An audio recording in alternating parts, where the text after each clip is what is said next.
आपका हमारे YouTube channel doctor Deepti होम्योस पे। मैं हूँ डॉक्टर दीप्ति और आज की इस वीडियो में मैं बात करने वाली हूँ दो सामान्य जोड़ों से जुड़ी प्रॉब्लम के बारे में या समस्या के बारे में। सबसे पहली तो है अर्थराइटिस और सेकेंड है र्यूमेटॉइड अर्थराइटिस। ये दोनों ही प्रॉब्लम के बारे में हम इस वीडियो में जानेंगे कि आखिर ये है क्या, इसके सिम्टम्स क्या होंगे और इसकी बेस्ट होम्योपैथिक मेडिसिन या इलाज के बारे में हम इस वीडियो में जानने वाले हैं।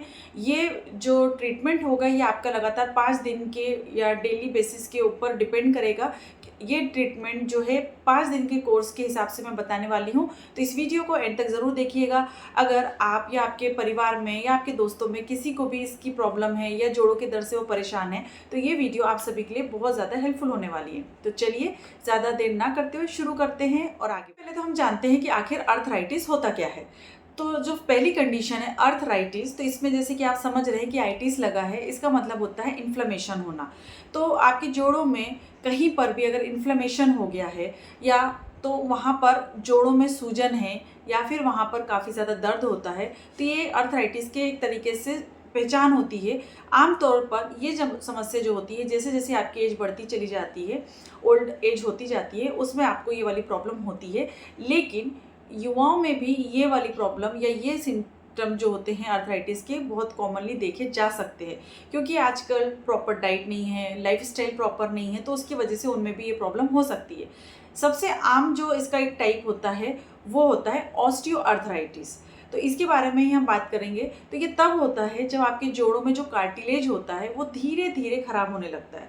तो जोड़ों के जब कार्टिलेज धीरे धीरे खराब होने लग जाते हैं तो वहाँ पर कार्टिलेज की कमी से जो वहाँ पर मूवमेंट होता है, जो फ्रिक्शंस होते हैं या हड्डियों का जो घर्षण होता है वो बढ़ जाता है और उसी वजह से दो हड्डियाँ जब आपस में टकराती हैं या उसमें घर्षण होता है तो वहाँ पे दर्द होता है, पेन होता है। तो यही होता है ऑस्टियोआर्थराइटिस की कंडीशन में।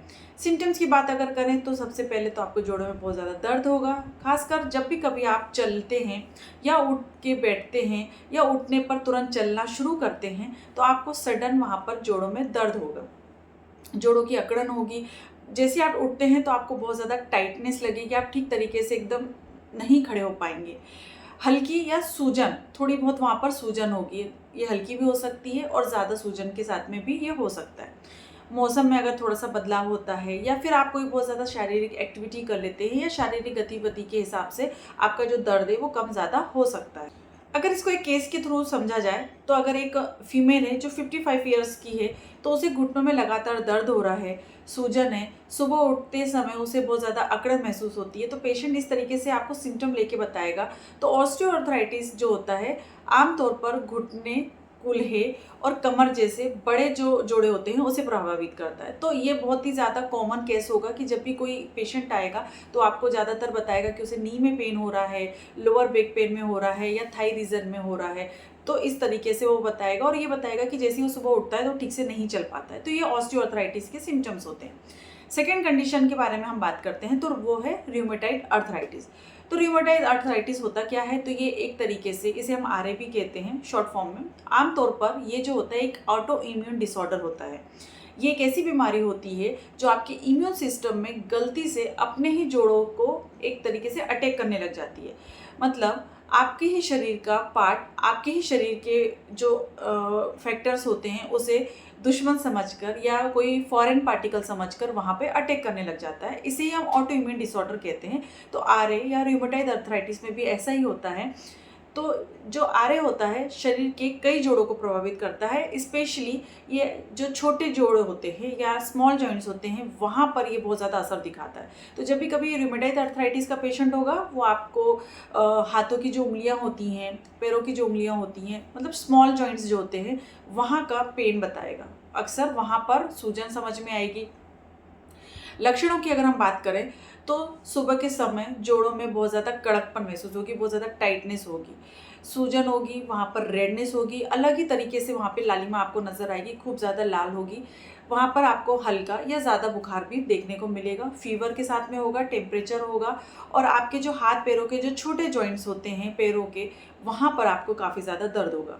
इसको अगर हम केस एग्जांपल के थ्रू अगर समझने की कोशिश करें तो 40 इयर्स का कोई भी मेल जो है वो आपके पास आता है और वो बताता है कि सुबह सुबह उसके हाथों के जो जोड़ होते हैं या पैरों के जो जोड़ होते हैं उसमें उन्हें बहुत ज़्यादा अकड़न सी महसूस होती है, काफ़ी ज़्यादा टाइटनेस महसूस होता है, वहाँ पर उसे सूजन महसूस होती है और साथ में उसे हल्का बुखार भी महसूस होता है।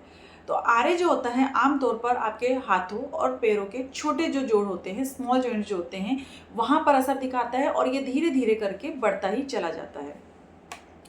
अगर हम इसे दोनों कंडीशन को डिफ्रेंशिएट करना चाहें और आसान भाषा में अगर समझना चाहें तो अर्थराइटिस का जो कारण होता है वो होता है उम्र या एज के हिसाब से वो बढ़ता है। अगर आप बहुत ज़्यादा ओबेज है, मोटापा है, तो वहाँ पर आपको ये प्रॉब्लम होगी। साथ ही साथ अगर आप बहुत ज़्यादा ऐसी एक्टिविटीज़ करते हैं जहाँ पे आपके जोड़ों का बहुत ज़्यादा यूज़ हो रहा है तो वहाँ पर ये कारण हो सकता है। और अगर रूमेटॉइड अर्थराइटिस की बात करें तो जब भी कभी आपको ऑटोइम्यून डिजीज़ होगी तो उसके रिएक्शन के तौर पर आपको ये प्रॉब्लम होती है, तो ऑटोइम्यून रिएक्शन होता है एक तरीके से। लक्षणों की बात करें तो ऑस्टियोआर्थराइटिस में आपको बहुत कम सूजन होगी, हल्की सूजन होगी, दर्द होगा। और ऑटोइम्यून की बात करें तो वहाँ पे दर्द होगा, सूजन होगी, लालिमा होगी और सुबह के टाइम पे आपको काफ़ी ज़्यादा कड़कपन महसूस होगा। अगर आपके बात करें कि कौन से जॉइंट जो हैं अफेक्ट होंगे, तो जैसे हमने पहले ही जाना ऑस्टियोआर्थराइटिस में आपके आमतौर पर घुटने, कूल्हे जो है वो अफेक्टेड होते हैं। रूमेटॉइड अर्थराइटिस में आपके जो स्मॉल जॉइंट्स होते हैं या छोटे बड़े दोनों जॉइंट जो है अफेक्टेड हो सकते हैं। अगर इसकी प्रोग्रेस की बात करें तो ऑस्टियोआर्थराइटिस धीरे धीरे बढ़ता है और ऑटोइम्यून डिजीज होने की वजह से रूमेटॉइड अर्थराइटिस बहुत तेज़ी से बढ़ जाता है और काफ़ी लंबे टाइम तक रहता है। अगर इसको हम छोटे तरीके से समझने की कोशिश करें या अगर इसे हम प्रॉपरली समझने की कोशिश करें तो अर्थराइटिस ज़्यादातर वियर एंड टियर की समस्या होती है, वियर और टियर की समस्या होती है, जबकि अर्थराइटिस एक तरीके से आपके शरीर की इम्यून सिस्टम की गलती की वजह से होने वाली एक प्रॉब्लम होती है। आप समझ चुके होंगे अर्थराइटिस और रूमेटॉइड अर्थराइटिस में अंतर आप अच्छे से समझ चुके होंगे, उसमें किस तरीके के जॉइंट अफेक्टेड हो रहे हैं या उसके लक्षण किस तरीके से वो आप समझ पाए होंगे। अब बात करते हैं होम्योपैथी ट्रीटमेंट के बारे में। तो मैं आपको 5 दिन की 5 होम्योपैथी मेडिसिन बताने वाली हूँ, जो आपको एक मेडिसिन को first day, second day, third day ऐसे आपको ये पांचों मेडिसिन को लेना है। तो जो पांचों मेडिसिन के बारे में मैं बात करने वाली हूँ उसमें सबसे पहली होम्योपैथिक मेडिसिन है आर्निका, जिसे आपको 1 mg पावर में लेनी है। सेकेंड मेडिसिन है वो है बेलाडोना, इसे भी आपको 1 mg पावर में लेनी है। थर्ड होम्योपैथिक मेडिसिन है सिमिसिफुगा, इसे भी आपको 1 mg पावर में लेनी है। नेक्स्ट जो होम्योपैथिक मेडिसिन है वो है रस्टॉक्स, इसे भी आपको 1 mg पावर में लेनी है। और लास्ट होम्योपैथिक मेडिसिन है केल्केरिया फ्लोरिकम, इसे भी आपको 1 mg पावर में लेनी है। इन मेडिसिन को हम अलग अलग तरीके से समझने की कोशिश करते हैं। तो आर्निका का जब हम यूज़ कर रहे हैं तो ये जो चोट लग जाती है या फिर आपको अचानक से दर्द हो जाता है, कहीं आप चल गए, कुछ ठोकर लग गई और फिर उसमें आपको दर्द के साथ में सूजन भी महसूस होने लगती है चोट लगने के बाद, तो वहाँ के जो दर्द होता है उसे कम करने में ये मेडिसिन काफ़ी ज़्यादा इफेक्टिव होती है। आर्निका में छोटा जो जोड़ होते हैं वहाँ पर हल्का सा दर्द महसूस होता है और या फिर तेज़ दर्द भी हो सकता है और चोट लगने या गिरने की वजह से वहाँ पर सूजन भी हो सकती है। तो अब इन मेडिसिन को आपको कैसा लेना है, तो सुबह सुबह खाली पेट आपको इसकी 2 बूंद डायरेक्ट टंग पे आपको डाल देनी है। कुछ भी आपको 1 घंटे बाद तक इसके बाद लेना नहीं है। जब भी आपने एक मेडिसिन ली तो उसे खाली पेट लेना है और उसके 1 घंटे तक आपको कोई भी कुछ भी किसी भी तरीके की कोई भी चीज़ मुंह में नहीं लेनी है या आपको कुछ भी खाना नहीं है। इसके बाद में जो सेकेंड होम्योपैथी मेडिसिन है वो है बेलाडोना, इसे भी आपको सुबह सुबह एम्प्टी स्टमक लेना है और उसके 1 घंटे बाद तक आपको कुछ भी नहीं लेना है। अचानक से दर्द हो, जोड़ों में बहुत ज़्यादा गर्म महसूस हो, वहाँ पर बहुत ज़्यादा लालिमा या रेडनेस बहुत ज़्यादा हो जाए, तो वैसी कंडीशन में बेलाडोना बहुत ज़्यादा इफेक्टिव होती है। जहाँ इन्फ्लेमेशन के सिम्टम्स होते हैं या साइंस होते हैं वहाँ पर बेलाडोना काफ़ी अच्छा एक्ट करती है। तो जोड़ों में अचानक से दर्द हो, हल्का सा बुखार हो और गर्म जोड़े लगे, आपको टच करने पर वहाँ पर बहुत ज़्यादा गर्माहट महसूस हो, तो फिर वहाँ पर हम बेलाडोना को यूज़ कर सकते हैं। इसकी भी 2 बूंद डायरेक्ट में आपको एम्प्टी स्टमक मॉर्निंग में सुबह सुबह ले लेनी है। थर्ड होम्योपैथिक मेडिसिन है सिमिसिफुगा। तो जब भी कभी आपको जोड़ों में बहुत ज़्यादा नमनेस महसूस हो रही है या फिर बहुत ज़्यादा झुनझुनी सी महसूस हो रही है, कुछ खिंचाव सा दर्द हो रहा है, जैसे कि कुछ खिंच रहा है, चलने फिरने में बहुत ज़्यादा अकड़न महसूस हो रही है, आप ठीक तरीके से उठते हैं और चलने की कोशिश करते हैं तो आप उठ नहीं पा रहे हैं, तो उस कंडीशन में आप इस मेडिसिन को यूज़ कर सकते हैं। कई बार आपके पास में पेशेंट आते हैं, बताते हैं कि उनको घुटनों में काफ़ी ज़्यादा दर्द हो रहा है, बहुत ज़्यादा झुनझुनी वाला दर्द हो रहा है, नमनेस हो रही है, तो वहाँ पर सिमिसिफुगा 1 mg पावर में ली जा सकती है। तो इसे भी सुबह सुबह खाली पेट एम्प्टी स्टमक लेना है, सिर्फ 1 दिन लेना है। तो आर्निका 1 डे 1 पे लेना है, उसके बाद में बेलाडोना सेकेंड डे पे लेना है, सिमिसिफोगा थर्ड डे पे लेना है और फोर्थ डे पे लेना है आपको रस्टॉक्स। तो सुबह की जब अकड़न होती है काफ़ी ज़्यादा, तो वैसी कंडीशन में आप इस मेडिसिन को ले सकते हैं। तो जब भी कभी आप उठते हैं, चलते हैं, उठने के टाइम पे आपको तकलीफ़ होती है, जोड़ों में काफ़ी ज़्यादा दर्द होता है, तो वैसी कंडीशन में आप इस मेडिसिन को ले सकते हैं। चलने पे आपको थोड़ी सी मुश्किल होती है, तो स्टार्टिंग में जैसे आप चलना शुरू करते हैं तो आपको थोड़ी सी प्रॉब्लम होती है और फिर जब आप कंटिन्यूस चलने लगते हैं तो आपको थोड़ी सी राहत मिल जाती है। तो जब भी कभी इस तरीके के सिम्टम्स है कि जैसे सुबह सुबह उठते हैं तो हाथ पैरों में अकड़न महसूस होती है, तो आप इस मेडिसिन को ले सकते हैं जो आपको धीरे धीरे रिलीफ देने का काम करती है। इसे भी सुबह सुबह खाली पेट 2 बूंद डायरेक्ट टंग पे आपको लेना है और उसके 1 घंटे बाद तक आपको कोई भी किसी भी तरीके की चीज़ें नहीं लेनी है। लास्ट होम्योपैथी मेडिसिन है केलकेरिया फ्लोरिकम, इसे भी आपको 1 ml पावर में लेना है। तो जोड़ों की जो लोच है या उसमें जहाँ वहाँ पे जो इलास्टिसिटी है या मजबूती के लिए केलकेरिया फ्लोर काफ़ी ज़्यादा इफेक्टिव होती है। ये आपके जोड़ों में इलास्टिसिटी बढ़ाने का काम करती है। तो जो पुराने जोड़ों का दर्द होता है या टाइटनेस होती है या कमज़ोर पड़े हुए जोड़ होते हैं या जॉइंट्स होते हैं, वहाँ पर इस मेडिसिन का यूज़ किया जा सकता है। तो अगर कोई पेशेंट है जो बहुत लंबे समय से जोड़ों से के दर्द से परेशान है और बहुत ज़्यादा उनके जॉइंट्स जो है वीक हो चुके हैं, तो वहाँ पर लचीलापन लाने का काम करती है केलकेरिया फ्लोरिकम।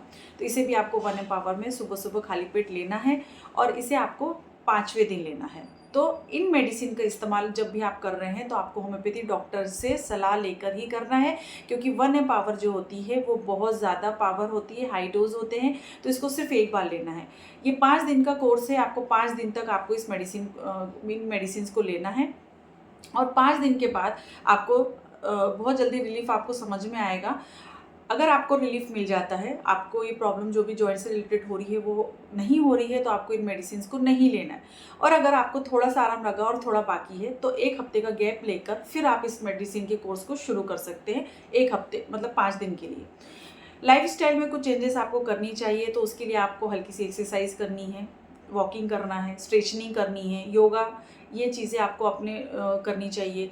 आपको हेल्दी डाइट लेनी चाहिए, विटामिन्स जो है आपके डाइट में इंक्लूड करनी चाहिए, विटामिन डी या फिर हाई प्रोटीन जो डाइट होती है उसको इंक्लूड करनी चाहिए।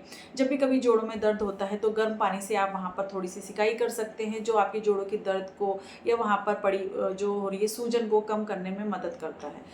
कोई भी भारी वज़न की चीज़ों को उठाने से पहले आपको थोड़ा सा एक प्रिकॉशन लेना चाहिए। मतलब बहुत ज़्यादा हेवी जो अगर सामान वज़न उठा रहे हैं तो वहाँ पर भी आपको थोड़ा सा प्रिकॉशन लेके चलना चाहिए। वज़न उठाने से भी आपको बचना चाहिए और पर्याप्त आराम और संतुलित दिनचर्या को अपनाएं, तो आपके जो जोड़ों में दर्द हो रहा है, उम्र बढ़ने के साथ जो जोड़ों में प्रॉब्लम हो रही है वो नहीं होगी और उसमें काफ़ी ज़्यादा आराम भी मिलेगा। सो फ्रेंड्स, उम्मीद करती हूँ कि आपको आज की ये वीडियो पसंद आई होगी। अर्थराइटिस और रूमेटाइड अर्थराइटिस के लक्षण पहचान कर आप सही होम्योपैथी इलाज या लाइफस्टाइल अपनाकर आराम पा सकते हैं। वीडियो को लाइक करिए और शेयर भी करिए उनके साथ जिनको जोड़ों से रिलेटेड कोई प्रॉब्लम है, या आपके फैमिली मेम्बर में कोई ना कोई ज़रूर होगा जिनको जॉइंट में काफ़ी ज़्यादा पेन होता है, तो उनको भी ये शेयर करिए। चैनल को सब्सक्राइब करिए, बेल आइकन को ज़रूर प्रेस करिए। कमेंट सेक्शन में बताइए कि आप किस प्रकार के जोड़ों के दर्द के बारे में और वीडियो चाहते हैं। इसके बाद मिलेंगे हम नेक्स्ट वीडियो में। तब तक के लिए बाय बाय, अपना ध्यान रखें, खुश रहें, धन्यवाद।